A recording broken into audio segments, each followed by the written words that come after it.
Usapan natin mga kababayan dahil ito ay alam mo sobrang grabe po yung mga binitawang salita ni First Lady Lisa Marcos dito.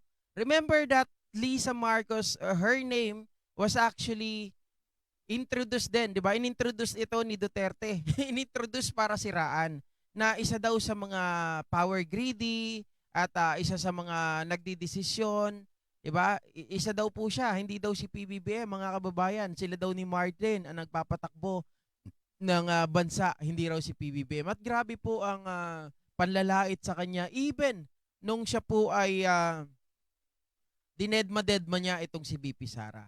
Now, mga kagaw ay halina't panoorin po natin kung ano po ang sagot ni First Lady Lisa Marcos doon sa mga paratang sa kanya ng ating dating Pangulong Rodrigo Roa Duterte.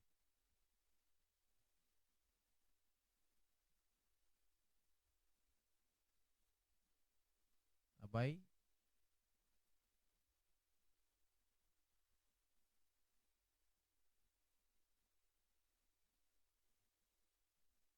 Ba't to si Bagong Lipunan umaano sa akin ah? Loko to si...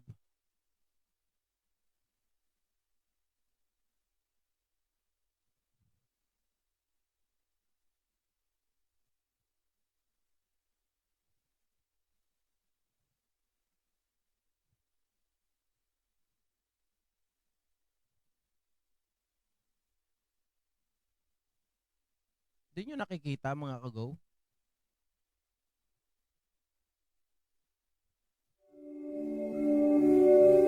Sa ating mga kailan, maraming salamat for being here with us.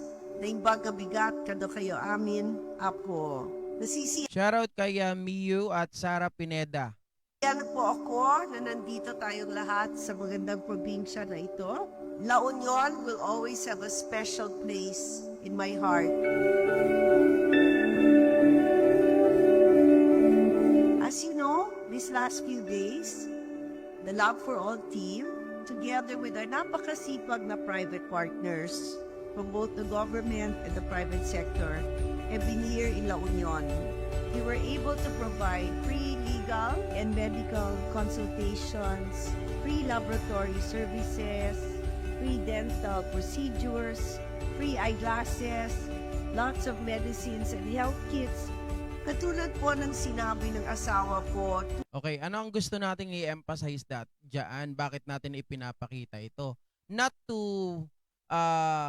hindi para mga kababayan, hindi para iangat si First Lady Lisa. My point here is that yung kanyang ginagawang pagtulong dito, 'di ba? Hindi kung tutuusin mga kababayan, si First Lady Lisa, unlike those people or unlike those politician na sila po ay tatakbo ngayong 2025. That's why we are seeing them, 'di ba, nationwide, all throughout the country, namimigay sila nung kung ano-ano, ayuda, etc., etc., etc.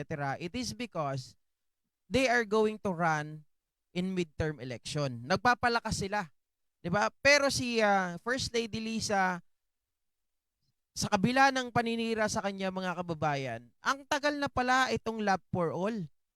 Ang tagal na pala itong umiiral siya ay nag-iikot, pero ngayon lang nila ipinapakita, ngayon lang po nila, eto kasi ang problema eh. Tama, kanina narinig ko si Takero, nagsalita siya na may mga ginagawa ang ating gobyerno.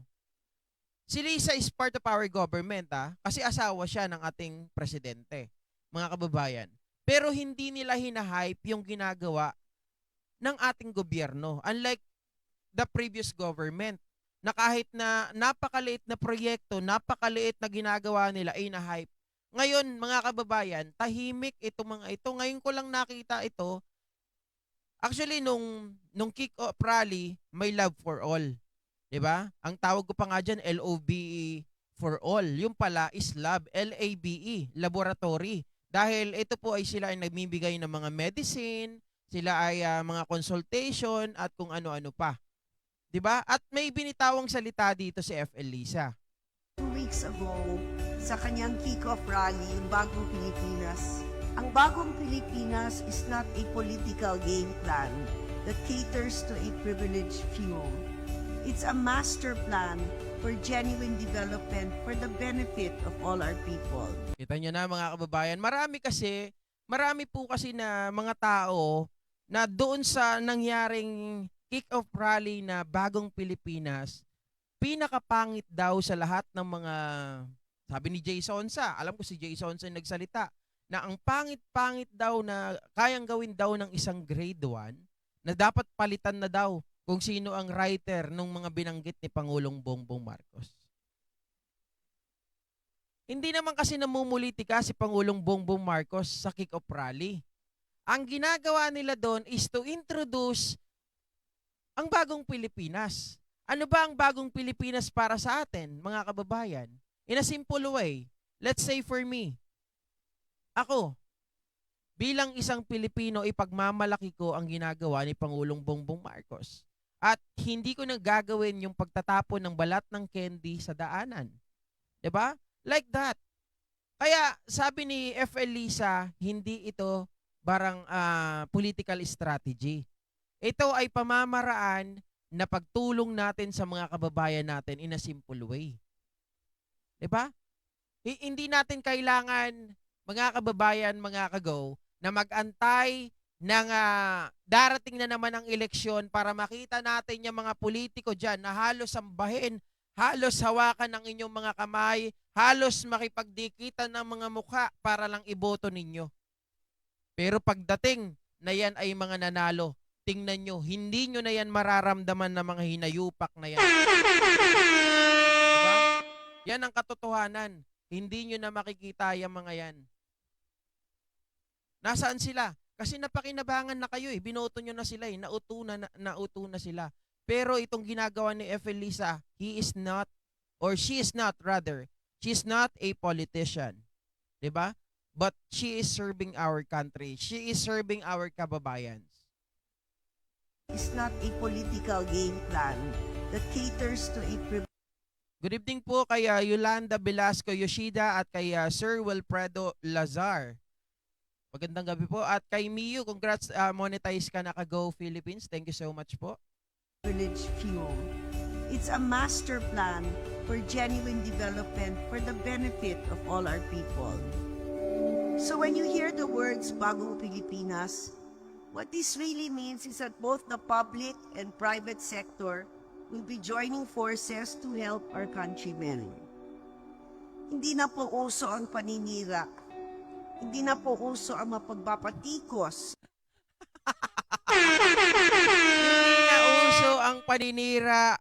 Sa pool na naman ng mga Duterte. Kaysa nga naman manira kayo ng manira. Kaysa nga naman bumanat kayo ng bumanat. Kaysa nga naman mag-aksaya kayo ng pera at sirain ang mga ulo ng mga Pilipino at utusan sila ang mag-aklas, utusan ng mga militar na magalit sa gobyerno.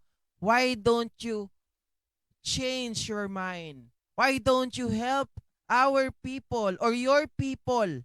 'Di ba? Dahil kayo ang mga nasa pwesto. Hindi nyo gayahin ang ginagawa ng mga taong ito. Ako sa totoo lang, I found itong si FL may pagkamataray. Oo, totoo yun. Pero hindi naman doon natatapos yun, mga kababayan. Doon tayo sa totoo. Kahit na I found her na medyo mataray, syempre, sosyalista to eh. 'Di ba? Nasa alta to si FL. Pero yun ay tingin ko lang sa kanya. Hindi ibig sabihin, yun talaga yung pagkatao niya. Pero when you are going to compare the Dutertes versus the Araneta and the Marcos, definitely, I will go to the Araneta and the Marcos. Diba? Kailangan pa bang itanong yun? Where do you want me to go? Where do you want me to choose? Do you want me to choose the people is very vulgar that only words that's coming from their mouth is masasama? Diba? Yung mga pagmumura nila. Hindi magandang pakinggan bilang mga namumuno sa ating bansa. So sabi nga, mga kababayan, Bagong Pilipinas is not a political agenda. This is a genuine program to help our people. 'Di ba? Wag natin unahin yung pag-aaway. Wag natin unahin ang pagsisiraan. Oh. Sana naman may tinatamaan diyan. At mga salitang napakasakit. Mhm. Hindi ganon ang Pilipino. Rich or poor, may class naman tayo ng konti. True. 'Di ba? Sabi niya, mga kababayan, sa pula naman ng mga Duterte dito. Tigilan niyo na ang pagsasabi ng masasakit na salita, paninira. Rich and poor, may class naman tayo kahit konti. 'Di ba? So ibig sabihin, mga kababayan, alam niyo totoo po. Kaming mga vlogger, we try to reach out kay FL and sa ating Pangulo. Sabi po namin, bakit hindi nila patulan yung mga taong naninira sa kanila? Alam mo ang sagot? Sabi, hayaan mo sila. Hayaan nyo sila. Basta tayo, tumulong lang tayo, gawin natin ang trabaho natin. Sino bang paniniwalaan? Sino ba ang kakampihan ng tao? Sila naninira. Sila nagsasalita ng masasakit, wala naman silang ebidensya. So, sinong paniniwalaan?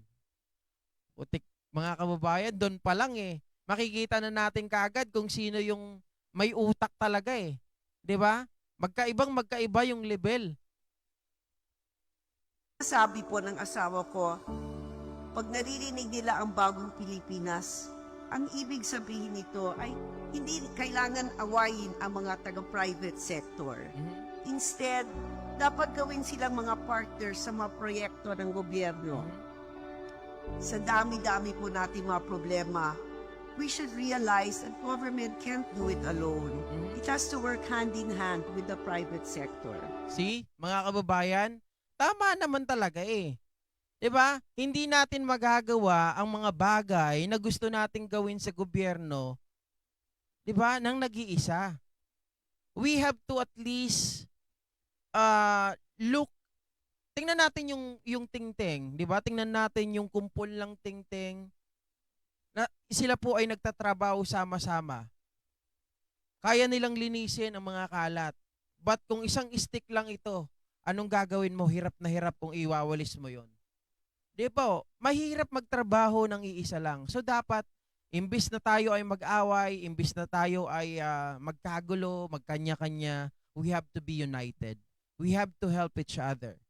'Di ba? We have to lift those people na nasa laylayan. We have to give them an assurance, 'di ba? Mga kababayan na hindi lang sila mananatiling nandiyan. Tulungan natin sila para umangat sila. Iwasan natin ang crab mentality. Kasi ang nangyayari ngayon, when you were in a power, when they were in the position rather, 'di ba? Or in the power. I'm pertaining to the Dutertes. Bakit hindi nila ginawa yung mga bagay na gusto pala nilang gawin? 'Di ba? If they want to have a like the presidential form of the government. Bakit hindi sila nagpursige? Bakit hindi sila tinatawag nilang nag-prosper yung kanilang mga gusto? Sapagkat hindi po nila ginagawa, sapagkat hindi po sila kumikilos. And now that we have a president na talagang kaliwat kanan, 'di ba? Nagtatrabaho, kumikilos, gumagawa ng paraan para maiahon ng bansa natin. But they are here. They are here, yung mga kalaban, to say something bad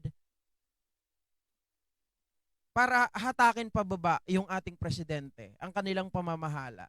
So pangit, 'di ba? Ang pangit, mga kababayan, kahit sa nating aspetong tingnan, hindi maganda. Ako po, galing po ako sa private sector.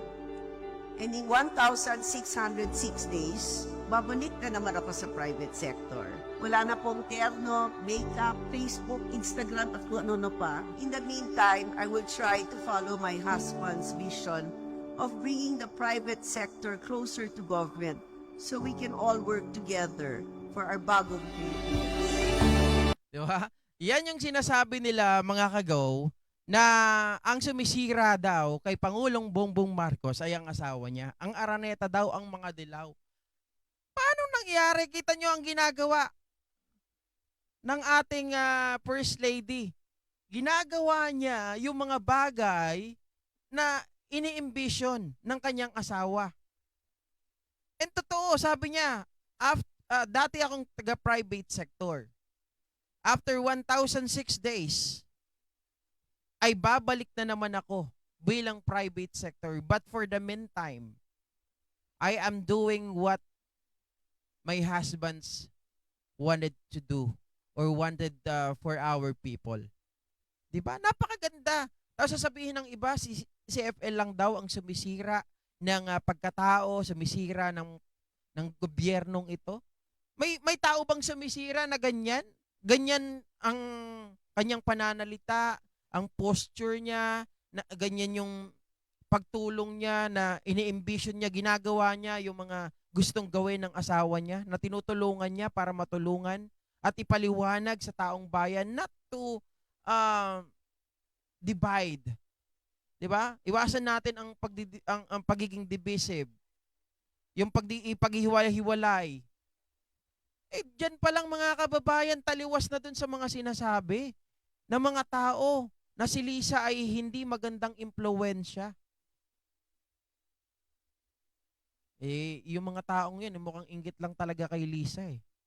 Unang-una na dyan si Maharlika dahil si FL Lisa nakapagbigay ng 3 anak, gugwapong mga anak kay PBBM.